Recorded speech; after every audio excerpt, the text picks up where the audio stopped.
Thank you, James, for the introduction. I am VP of Systems Product at Impinj. I'm super thrilled to be here today with you folks, because what we're going to explore is a lot more than just a protocol upgrade. We're talking about Gen2X. And Gen2X is essentially the next chapter in enterprise item-level connectivity, where every product, every item, has the opportunity to say its own unique story in real time, with accuracy, and at the scale that the industry demands right now.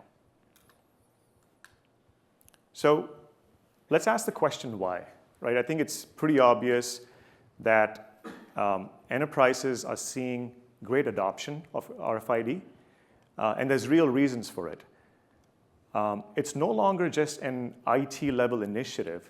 It's rather a strategic imperative at the corporate level for many companies. James talked about the mandate. It's the same thing, right? And there's real reasons and numbers behind why that's happening. Out of stock, overstock-like scenarios for supply chain are causing the industry and businesses in the industry $1.8 trillion annually across the globe. Conversely, you see some of the benefits, like aviation industry, have improved mishandled baggages by over 77% in just the last decade since adopting RFID. Logistics companies like UPS, they have published numbers where they plan to save over $500 million by moving from a manual barcode-based system to an RFID-based scanning network. So the opportunity is there, the adoption is real, and we're all here today to talk about why RFID is a very ideal technology for item-level connectivity. RFID is inexpensive, it's extremely small, it's battery-less, it's completely wireless, it can be read from large distances like 10 meters without line of sight, and it operates as a global standards-based technology, which means that interoperability is a given with RFID. With some of the advancements made with RAIN RFID chips these days, and a lot of what Impinj does, these chips are getting smaller and smaller, such that you're able to put them into fabric, into the garments itself. Here's an example of an Impinj M800 series-based tag, which is sewn into the thread, and you can imagine how easily that could get into your clothes. So the cost adoption curve is coming down. Enterprises are able to put RFID-based tags into their items, into their packaging, into the embedded product itself, without adding much more cost or complexity. And not only is it an ideal choice for item-level connectivity, it's also a very complementary technology with other adjacent technologies that exist in this space. Examples of that are Bluetooth for beacons, Wi-Fi for high-speed data transfer, NFC for contactless secure payments, and as a lot of the examples you saw in the previous presentation, computer vision and AR for understanding the environment around us.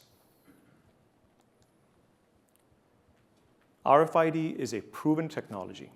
Companies and enterprises all across the globe, from Coca-Cola to Decathlon, from H&M to Delta Airlines, are adopting RFID, and not just doing pilots anymore. They're adopting it at large deployed commercial scales.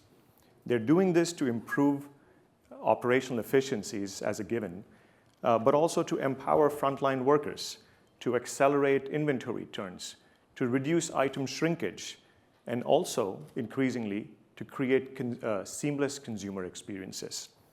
So in a world where we live today, where expectations are rising and labor costs are constrained, knowing everything where your items are in the supply chain is no longer optional. It's a real competitive edge that companies have to bring forth to the table. You can't be looking in the rearview mirror anymore. You have to give your items a voice so that they can speak for themselves. So here's the big picture in the industry, folks. And it's a very similar data point to what you saw previously on James's presentation. As an industry today, we are connecting 1 billion items per week. So that 50 to 60 billion items annually, still, however, just represents less than 0.5% of items that go through the global supply chain every year. This is really a trillion item, a trillion tag industry. And so we're just at the beginning of the adoption curve. And the industry is giving us all of the right signals that they are ready to do the adoption with 28% like CAGRs year over year. So what's holding us back? What's keeping us from rising up to a trillion unit opportunity? It's not about cost anymore. It's not about availability anymore. It's really about performance at this large scale. Now, we at Impinj have rich history in RAIN RFID. We are celebrating our 25 years as a company this year. And we've spent the better part of these last 2 decades working with enterprises all over the world, be it retailers, logistics providers, item manufacturers. So we've seen firsthand the type of challenges that these companies face when deploying RAIN RFID. Examples of these include self-checkout systems that shouldn't be picking up stray tags and accidentally charging the consumer for something that was next to them versus in the checkout bucket. Shipping and logistics providers can't afford to have missed packages because that leads to poor customer experience.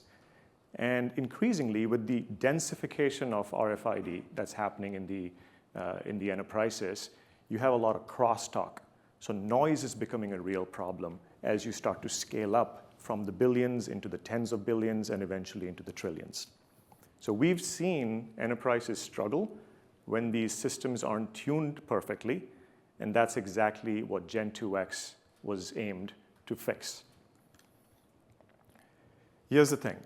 When RFID systems are designed in the lab, they almost always work perfectly. You go out and put them in these large commercial deployments, they start to show the pain points. You have real-world problems like metal shelves, like dense environments, and in the case of frontline workers who are using handheld products like, again, you saw, you've got a lot of human variability. So the system has to account for all of this. So we're focused on 3 things with Gen2X: exceptional readability, reliable autonomous reading, and real-world repeatability. Exceptional readability starts with the tag, but it's really not just a tag-alone problem anymore. It's really a system-level solution where you have to think about the tag choice, you have to think about your reading infrastructure, and you have to think about the software that couples these 2 together. As reading infrastructure is evolving from point reads to autonomous reads, you have to do reading at a much faster rate than ever before, at the same time maintain the accuracy.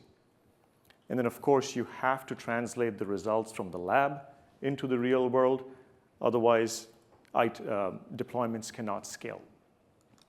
So, introducing Gen2X. A lot of you may have heard about Gen2X when we made the announcement late last year, and we've had a rolling thunder of announcements through our partner ecosystem earlier this year. What is Gen2X? Simply put, Gen2X is an enhancement to the RAIN radio standard, which improves the logical layer and the radio layer of the system. It is a fully backwards compatible, yet forwards performing system. Gen2X was designed to solve all of the challenges that you saw on the previous slide.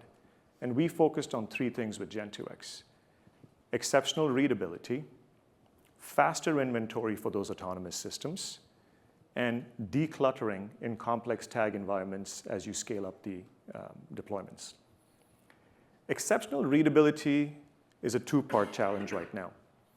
Firstly, we have improved the tag sensitivity by up to 2 decibels with the latest generation of Impinj M800 series of tag ICs. Not only that, but we've introduced with Gen2X different radio modulation techniques that allow the reading systems that implement Gen2X to have an additional 6 dB of receive sensitivity. So when you couple a tag and a reading system that are both designed with Gen2X, you can get up to 8-10 dB of overall improved system level sensitivity, which contributes to the exceptional readability. Secondly, with Gen2X, we deliver faster inventory. We've done this again by optimizing the tag to a reader link and by dropping communication errors and things of that sort. So what this allows you to do is use faster reading modes, which are very necessary and critical in autonomous reading systems, while still maintaining the accuracy. In a typical system, you use slower reading modes to get higher accuracy, and that's a balanced trade-off. You don't have to make that trade-off anymore. And then finally, we have delivered techniques to filter out tags in noisy environments. The system is designed so that it doesn't have to keep reading tags that it's already read before. It can silence them so that you can focus only on tags of interest. The example that we had in the previous presentation about finding the one item in a shelf is a great example of where you might want to quiet all the other tags that are introducing noise into your system and just look for that one EPC or that one tag of interest. So all of this together delivers clearer signals, fewer misreads, faster throughput, and allows you to reduce your overall system cost. So in the next few slides, I'm going to show you some examples and real-world use cases of where Gen2X is proving to be successful already today. So let's start with a very typical example. You've got a retail shelf and a frontline employee using a handheld scanner to try and get an inventory count, right? These scenarios are getting more challenging because the tags are getting smaller and harder to read. The items that the tags are being put on are presenting physical challenges of themselves. You got them on food products, you got them on water bottles, you got them on cosmetics. It just makes the whole reading challenge much harder. Comparing a system based on traditional Gen 2 versus a handheld inventory scanning system based on Gen2X, you can get up to 20% more read accuracy. And that could mean the difference between empty shelves or overage of inventory in the back door, and ultimately a satisfied customer or not. As we've talked about reading infrastructure going from point scans to fully autonomous readers, overhead readers are actually getting much more popular. They are a perfect solution for spaces like retail stores, large warehouses, where you can essentially put in a mesh network of overhead readers to try and find inventory real time or even item location within certain accuracy. And again, by using Gen2X's readability improvements and Gen2X's fast inventory improvements, you can get up to 40% more area coverage and up to 5 times faster read speeds. This gives you the flexibility to install possibly fewer readers and get the same square footage of area coverage, thereby reducing your overall solution cost. These types of systems are becoming more and more popular for real-time inventory and location systems. This is one of my favorite examples, loss prevention and loss analytics. This is where I think the innovation of retailers who have adopted RAIN RFID tags in their fabrics and their garments, and originally for reasons like inventory, but then have moved that from inventory to self-checkout, and then have taken that same technology capability of having a tagged item and put it into the use case of loss prevention and loss analytics. The customer experience in this scenario has gotten better because you don't have those clunky metal tags that need to be removed at checkout, and you've got these invisible RAIN RFID-based tags that can be detected when the customer is walking out of the exit gates. But for these exit gates, accuracy, as you can imagine, is critical, and also cost is an essential piece. Again, by using Gen2X's fast inventory modes, we're able to let's say, compare a 9-reader configuration system on an exit gate versus a 6-reader based configuration on an exit gate, which is obviously lower in cost, that still outperforms the more dense system by 10 to 12%. So what this means for retailers is more secure exits, fewer false alarms, and then again, lower system solution cost. And then for an example from the logistics space, this is a classic tag challenge environment, right? You've got packages in all sorts of different orientations. You've got fast-moving items on a conveyor belt. You've got packages inside the truck, outside the truck, and oftentimes trucks lined up next to each other. So it's a dense environment with a lot of RF challenge. And what happens in these systems is, as and when you're loading more packages in the truck, your package count of red packages is going up. For the system, for traditional systems to read the nth package that's being added, gets more and more complex. These systems often waste their time and energy in reading packages that are already there. So this is where we can use Gen2X technologies like tag quieting, and you can quiet down all of the packages that have already been loaded in the truck and not waste the system's resources to read them over and over again, and again, look just for the newly added tags of interest. Now, this may seem like just technology, but for logistics providers, this is about the top line. This is about their customer experience and having satisfied customers who got their packages shipped on time. So you've seen a few examples of how and when and where Gen2X is proving to be successful. The question you may ask is, how much of Gen2X do I need in my deployment to begin to see a real-world difference? Well, the good news is not too much. We did this experiment in our lab down at Beacon Hill in the Seattle area, where we took a tag population of 500 tags and set up a reading device at a fixed distance. And with every iteration, we incremented the number of Gen2X tags in the system by 20%. As you can see here, just having 20% Gen2X tags in your system still gives you a net benefit improvement of performance by about 24–25%.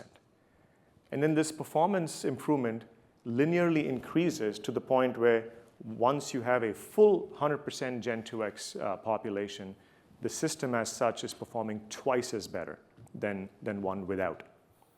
So what this means, again, for enterprises is you can make the infrastructure investments on Gen2X today. You can upgrade your reading systems with Gen2X, and then you can start reaping the benefits as and when your tag population gets converted and more Gen2X tags come into your supply chain. It gives you essentially a flexible, low-risk path to modernization. So I'm also happy to say that Gen2X is not a future roadmap. It's not a pilot program. It's in production today and accessible to all of you. We have over 85 different production tags and inlays from partners that are available in today's market. And on the reader side, there's over 50 different production readers from various partners in the ecosystem in all sorts of form factors, handhelds, fixed readers, even reader modules that go onto boards. So these are available and in production. And of course, as we are here at Zebra's RFID Forum, I'm thrilled to reinforce that Zebra is a key technology partner and a licensee of Gen2X. We're working actively together over the last few months to ensure that the products that you folks already use and love today are very quickly going to become Gen2X enabled. So broadly speaking, the ecosystem adoption is already happening. And it's meaningful for it to happen because you get a performance boost without any additional cost. This is just, in many cases for these devices, a firmware or software upgrade. So what's next, folks? Today, I've talked about all of the performance-based improvements in Gen2X. You've seen some of the proof points. You've seen some of the use cases where they are being meaningful. But the good news is this is not a one-time innovation from Impinj. This is really a continuum of innovations that we will keep bringing back to the industry, just like we have done for the last 20+ years, as we unlock more new use cases. Beyond the performance-based use cases you've seen today, we are already working on protection-based use cases that allow you to bring privacy measures or anti-counterfeit measures to your enterprise deployments with Gen2X. As RAIN RFID moves beyond the four walls of the enterprises into the hands of everyday consumers with form factors like mobile phones that look like average consumer cell phones, we are going to be working on consumer use cases like mobile self-checkout or customer-initiated reverse logistics so that you can start a product return sitting at home by scanning your products with your phone. So these are some of the things that we are working on. Digital product passport regulation is happening here in the EU. And again, RAIN RFID is an ideal technology for it. We're putting in all of the hooks in Gen2X to make sure it's ready for when the regulation comes into play. Ultimately, you can think of Gen2X as a critical layer in the overall system solution that is needed and foundational for the scale that we are trying to work at. So folks, thank you for the time today. I want to wrap up by saying Gen2X gives us the performance foundation to start connecting 1 trillion items, not someday, but actually starting today. The standards are live, the tools are available, the ecosystem is already moving. So I invite all of you to join us as we work towards this challenge of connecting 1 trillion items together. Thank you for the time, and I look forward to connecting with many of you.